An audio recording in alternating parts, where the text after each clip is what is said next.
Hello guys, welcome to my channel.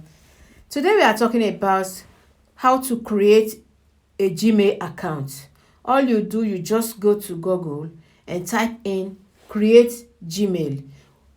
A page will open that shows you how to create account. It tells you create an account. You just click that red button. When you click the red button, it brings you to a page where you have to fill your datas.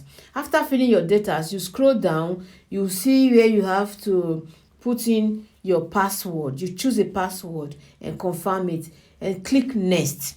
You click next, it takes you to where you have to continue with your data. You put in your phone number, your date of birth, and then you agree to the privacy terms and click create channel, create account, and that's it.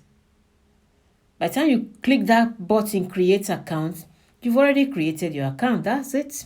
Congratulations. It will bring you to the final page of all Google products, where you see your Gmail, you see your email, your YouTube, and so many other products. So that is it. Congratulations, my dear. You have just created your YouTube channel. Go ahead and do your first video. Yeah. So thanks for watching. Thanks for being here. Till I see you, till you see me in my next video. Stay blessed. And please like and share this video. And don't forget to subscribe to my channel. God bless you.